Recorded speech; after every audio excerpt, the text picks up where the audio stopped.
ईमानदारी साहब की ताकत कहां चली गई जब इसी मुल्क के बॉर्डर से लगता हुआ एक मुल्क है चीन, उसने कहा दाढ़ी आधी पजामा नीचे, अजान बंद, मस्जिद खत्म, रोजा आधा और मोहम्मद का नाम रखा तो ऊपर। कितने मक्कार मुसलमान हैं, ये जोकर नहीं जाता कभी। ये कहे हिंदुस्तान में खड़े होकर के कि ईरान के अंदर, चाइना के अंदर मुसलमानों के साथ बड़ी नाइंसाफी हो रही है, यहां से कहोगे यहीं से उठवा लेगा वो।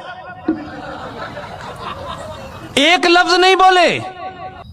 आपको जवाब देना आना चाहिए।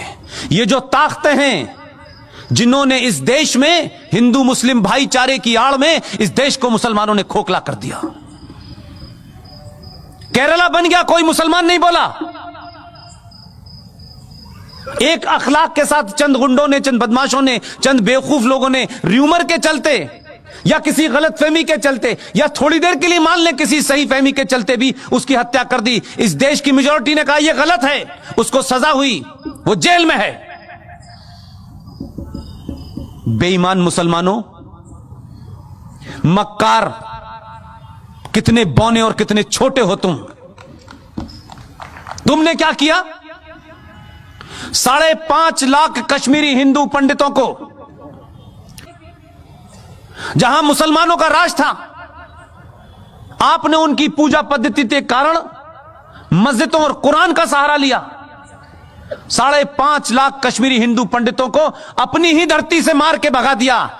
हिंदुस्तान में एक भी मुसलमान, दाढ़ी वाला और बेदाढ़ी वाला, लिबरल, मॉडर्न, बॉलीवुड से लेकर के आसाम तक एक भी मक्कार मुसलमान नहीं निकला जिसने यह कहा हो कि भारत की धरती के ऊपर यह कैसे हो सकता है, कैसे इन कश्मीरी पंडितों को मारा गया, इनका कसूर क्या था, यह बताओ। एक नहीं खड़ा हुआ, चुपचाप हो गए, यह होने दिया।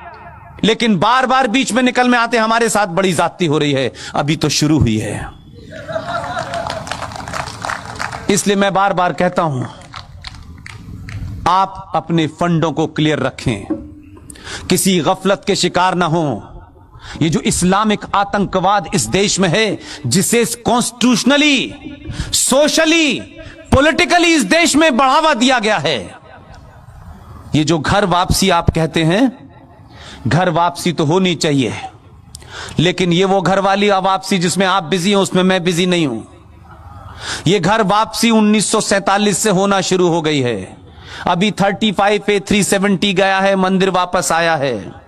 अभी काशी भी लेना है, मथुरा भी लेना है। इसके बाद में यूनिफॉर्म सिविल कोड भी आना है। इसके बाद में एंटी कन्वर्जन भी आना है कि जिनकी किताब ये कहती है कन्वर्ट करो, उनका दिल भर जाए। इस बार इतना कन्वर्ट करेंगे, चिंता मत कीजिएगा। इसलिए आने वाले दिनों में बहुत सारे बिल तैयार हैं। इसलिए मैंने आपसे कहा, चुनाव के हार जीत से कोई फर्क नहीं पड़ता है।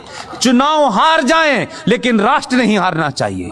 आप सब लोगों ने मेरी बातचीत सुनी और आखिर में सिर्फ इतना ही कहता हूं, सनातन के परिवार का हाथ पकड़ लीजिए, दुनिया में किसी के पैर छूने की हिम्मत जरूरत नहीं पड़ेगी। बहुत बहुत शुक्रिया, थैंक यू वेरी मच।